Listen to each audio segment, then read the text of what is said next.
It saddens me to say this as well, but bloggers are the last best hope we have. And the reason it saddens me to say that is because newspapers, which had long done the job of watchdogging government, protecting your tax dollars, protecting voters, uncovering government waste, well, they've fallen down on the job. They don't do it anymore.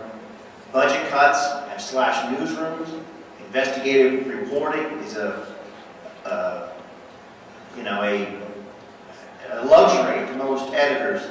Last year alone, newspaper staffs fell by 2,400 people. That's the largest decline in 30 years, but it's only the most recent decline.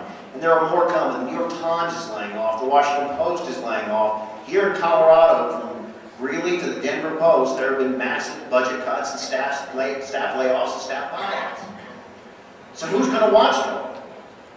Who's going to look out for the taxpayer and the voter and keep politicians on their toes? And guess what, guys? It's you. And I know a lot of journalists don't like to say that bloggers are reporters, but the fact is you are. You are journalists. And if there's anything I can do to encourage you to become journalists, to dig, to keep an eye on the spotlight on elected officials and bureaucrats, I want to help you do it. And one thing I like doing is going to conferences like this and just giving, and I know it sounds like homework, but I'm going to show you one thing that you can do today. Now it's Saturday.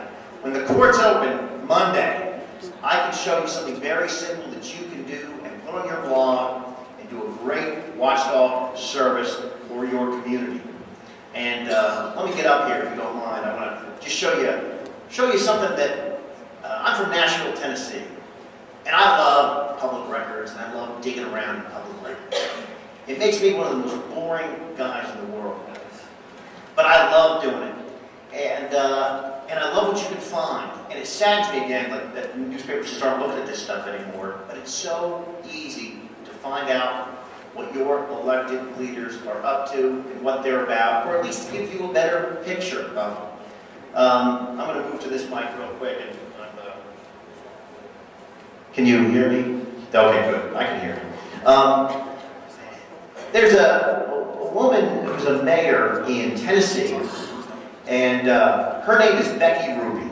And here's, I guess, part one of this homework is just check out the very first thing you do when you want to learn about anybody. And that could be your next door neighbor. In this case, I picked an elected official. I picked a mayor. The first thing I go and pull is their voter registration. It is a public record. Many times it is available online. In Tennessee, though, you've got to go to the courthouse, which I actually enjoy doing. But, and it's tough to see, but you can get all kinds of information from the, this is a voter registration form that Becky Ruby filled out. Here's her name and address, where she worked at the time, and her full name, date of birth. That's great information for, here you know her age and how long she's been voting. But here's something else I found. It was real interesting. Over here, apparently there was a name change. She was Rebecca Healy for a while. And I had never known that. So I just put that in the back of my pocket. And I found that pretty interesting. Here I am in the courthouse. It's an old courthouse. Kind of like something out of, Inherit the Wind. And just digging through these records, and there it is. And I found that, well, that's a heck of an interesting thing. And I just put that in my back pocket. Sure. That's right. Also, at least in Tennessee, and it's different in most states, but at least in Tennessee, I could tell how Rebecca Ruby, voted since she started voting. Not the general election, of course, but we record primary votes in Tennessee, and she voted in the Republican primary. When she first voted, when she first started voting, it's during the Reagan Revolution there, Republican, and ever since then she's been a loyal Democrat. So that's just interesting information. So I know her voting record, date of birth, who she is, and this other name that she once was. You can hit the next slide. So I'm in the courthouse, and heck, I've got these names. So in the court Right next door is we've got the circuit court, the chancery court, and it might be different in your courthouse, but it'll be in the same building where they keep all the court records. Many times it'll be online. In this case, it was right there. You have to go call the name, and how about that? There it is, Rebecca. Based on that last name that we had, we wouldn't have known, but we have a divorce record. We learned through public records request, she's on her third marriage.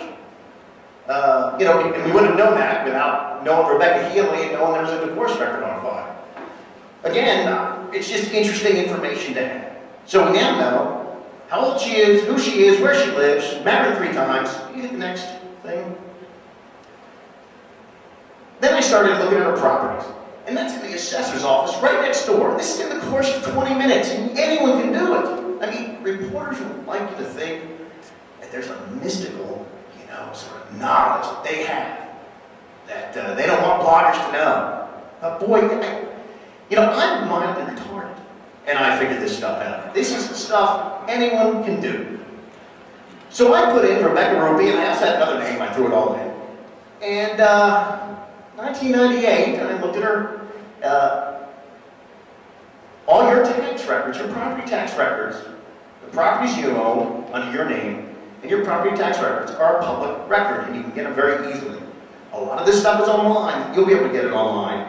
Again, in Tennessee, in this particular county, we had to dig through some, you can see the old dot matrix printer, we got this out on. But, wow, in 1998, she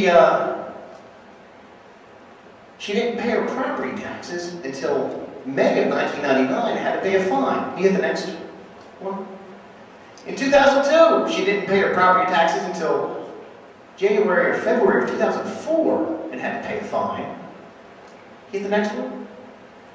There's another time in 2002 in another property, she didn't pay her property taxes until 2004 and had to pay a fine. But hit the next one.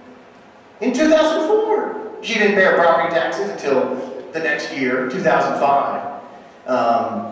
2 years almost later, if you think about it, had to pay a fine. And is there another one? Hit the next one. And there it is again. So, what I learned is that this mayor, who has championed tax increases, interestingly, herself didn't pay her taxes 5 times in the past 10 years. So, here's the next one. We also threw in her name into the court records, and it turns out that someone took her to court. You can't really see it, but I'll tell you exactly what it says. It says it right here. She skipped out on a bill, and it wasn't that much. It was something like $700, but they took her to court. Well, again, I'm not passing judgment because, I ain't particularly good with marriage, paying bills, or paying taxes. Don't get me wrong. But I find it interesting that a mayor in Tennessee, who is now running for state senate, has been married 3 times, doesn't pay her bills, doesn't pay her taxes. We found this out in 20 minutes with a quick trip. Newspapers don't do this anymore. You need to do this sort of thing.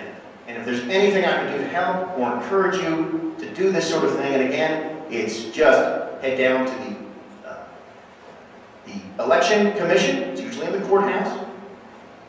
Head down to go right next door, or it may be online, to the court records. Go to, in Tennessee, it's the chancery court and the circuit court. They're right next to each other. You can check, just throw in the name.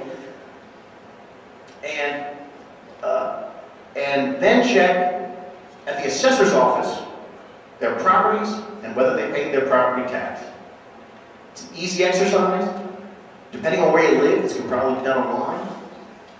But check it out and report on your blog. I mean, heck, it might be interesting. So, anyway, short and sweet, that's it. I think that's all I have.